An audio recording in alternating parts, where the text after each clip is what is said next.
conscious that it becomes like a burden on you. But at the back of your mind, you have to teach your children that there are certain precious moments of just not having study and school and, it's a parent-child relationship. And there are certain moments which never come back. So valuing those moments, every day is an experience for you with your child. Whether it's an adult or whether it's a child. So working on those memorable lines of dealing with the children, and there may be times which are very frustrating, You don't have the patience and you're so angry, you're so worked up that, oh God, this child has given me hell. But then again you have to get down to your basics. Take a deep breath. Start teaching yogic exercises, swimming, everything in a balanced way. It's just not study. The values are very important. And believe me, these values pay. At some time of your life, your values help. And this is what I as a parent have realized. And I am seeing so many cases in my counseling that I feel that what you can give yours to your children is your body and your experience. So talk to them about your experiences of how you have grown up and how you took decisions and stood by them. And whatever the children are going to face, I feel it is the children today who are the worst hit than any of us today. The children are the ones who are struggling in this fast-paced society.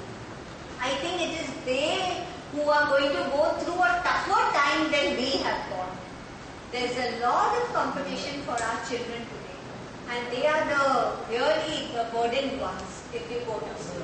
So if you have peace, so you have to be very strong and encouraging and stand by them in their needs, because it's today that it's not that they need you, but actually you have to be all their God, what they see in a God, they expect from a God. You have to be like a God for them, because that is what they will feel secure. And security is the main aspect for growth, according to me. If you feel secure, there is somebody for me, that's the ultimate. You don't want money, you don't want fame, but you want that, oh, somebody is there for me. And that's what you should do. Thank you. Any questions? Thank you.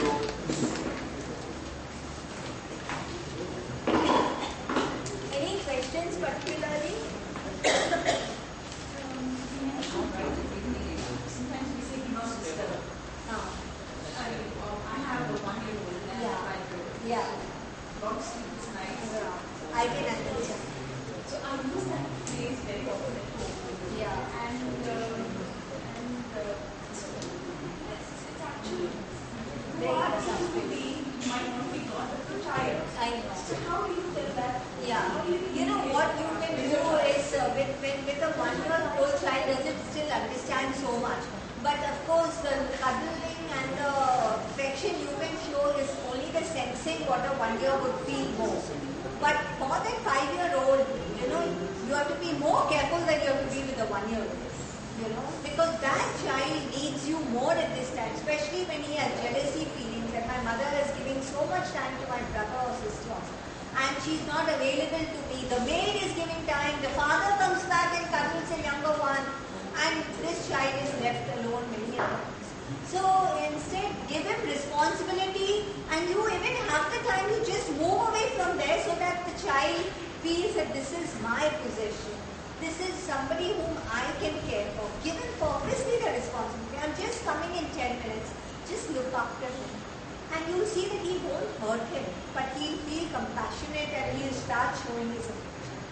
And give him special moments to the older one. By being with him, taking him down, leaving the younger one with the maid and giving that kind of time. See, I'm giving you now because afterwards I have to go and feed and, be with the younger one. So he feels that, yes, my mother. So talk it out. Have dialogue. Dialogue is very important. Talk it out. Some child's reading speed is very slow. Sometimes? Some child's reading speed is very slow. Yes, so you have to, that is a learning skill, no? That is a skill, it has to be developed. How you learn What is the cycling? solution for that? Huh? What is the solution for to develop that acceleration? Make him do reading, make him do small words reading, then shut the book and make him say it, make him read a passage from any other book, not necessary, but it's a developing skill. How you learn cycle? You only have to practice, no? And then you know the cycling. It's a skill, you have to learn it. How we learn cooking, we have to do it 5 times, you'll know cooking, no? You have to help him develop. Ma'am, my question is related to the discussion. Yeah. My son is 10, daughter is 6.5. So now the sibling thing and Yeah. kind of, No, so what you no can do, self-esteem and yeah, so what you can do is many things together for both the children. You know, like, it's a bit neglected. yeah, like many things together, and you have to state facts loudly that you both are given the opportunity, and every child's taste is not going to be fulfilled. For example, in food, that one will say, I want pizza, that one says, I want spaghetti. So we can't fulfill both your needs. So, divide it, that today yours and tomorrow your turns.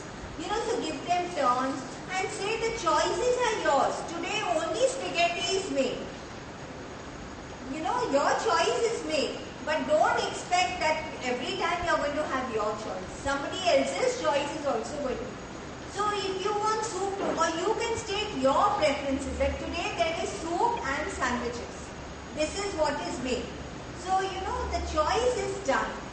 So give them choices to make themselves, that you tell me what you want. So whether it is any kind of thing, give the responsibility to them.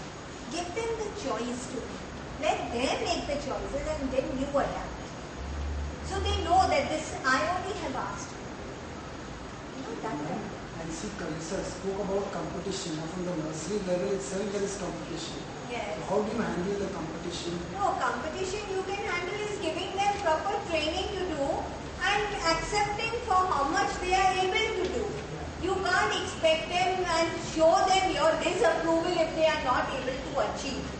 But you give them the best training, and then what they come up with the results is something, what are you going to do after the results are out? You don't have to make them feel so bad. Okay? That it's like at the end of the world. But you give them good training, give them time to study, take away if they don't study, stop the TV time. If it's 1 hour, give them 15 minutes. So you didn't do the work. I gave you the choice, but now the consequences you have to bear. So the choice and the consequences you keep in front of them. You either study and come for a picnic, or you don't study and don't get a picnic. It's not my choice. The choice is yours. You understood? Let them bear the consequence. And when the results come, take away that thing. Don't at that time forget. Because you said the choice was given to you. But you didn't take it. So let them learn to face the consequences of their own choice. So put the trust on them. Take the responsibility.